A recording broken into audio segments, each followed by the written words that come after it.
Elon Musk saying that he will buy Twitter after all. This coming just a few weeks to go before he was scheduled to go to trial with the social media company in a bid to get out of his original deal.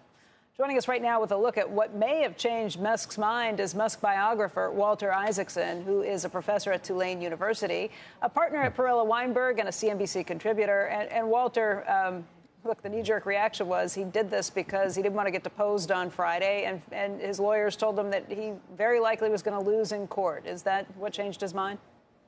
I would think the second is more important. He's got very smart lawyers. I'm sure he told them, they told him what the chances were. Not that, you would definitely lose, but I think Elon Musk is somebody who does the numbers and the risk analysis very well. And there was probably 80–90% chance he was going to lose in Delaware Chancery Court. So why go through that? There's part of him that really knows how to make Twitter into an amazing product. So he gets up many mornings and just thinks about how great it would be to have. I think he thinks the price is unfair now, but that wasn't worth going through the court fight, apparently. What does he do next? He's given us little hints here and there, but what's your best guess with Twitter? Well, I think in the future, what he would love to do with Twitter is what he started to do many years ago when he was very young in the 1990s, when he created X.com. And he said that this morning in his tweet, and he's been talking about it. X.com was a payment system. It evolved into what is now PayPal. His friend and enemy, Peter Thiel, eased him out of being the CEO of PayPal.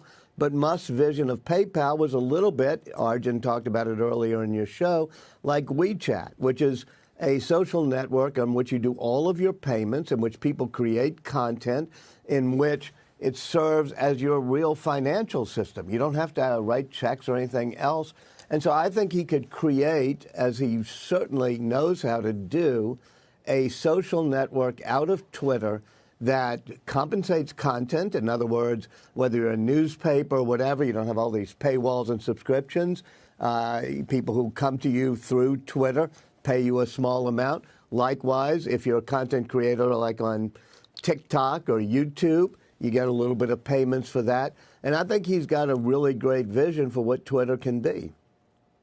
Is he the one who executes that vision? Does he find other people to do it for him? Because as genius as he is, there are a limited number of hours in the day, and he's got a lot of other big projects that he really cares about, everything from SpaceX to Tesla and beyond. Yeah, I think that's the billion-dollar question, which is he is not perfect at delegating and letting other people run things hands off. He is always the chief engineer and the chief product officer. So, yes, there'll be people who will manage the business.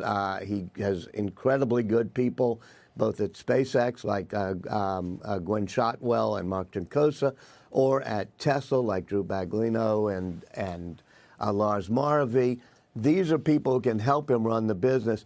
But he is every day at meetings about products at SpaceX, Boring Company, Neuralink, and Tesla. And I don't quite know how he's going to add more hours to the day, because I know he's not going to take a hands-off approach if he ends up running Twitter. So what's his least favorite of all his favorite projects, if that's the case? If you're an investor in one of these other projects, which one has to watch out? He's got, as you know, many children, and he loves them all, and he doesn't sort of pick and choose. I think there are times when he focuses serially on different things. There was a time when I was with him last year where he was absolutely obsessed by Solar Roof. I climbed up on at least twice, and late at night, roofs of small houses in Boca Chica, Texas, ripping off tiles and putting on solar roofs. He is now focusing on other things. I suspect he'll go back to focusing on solar roofs. So he's able, I won't say multitask, but he's able to do multiple tasks in a given day. And this will just be another one. But I think that's something he thinks about, which is, how much will this take my mind off the mission, say, of getting to Mars? Shepard Smith here. Thanks for watching CNBC on YouTube.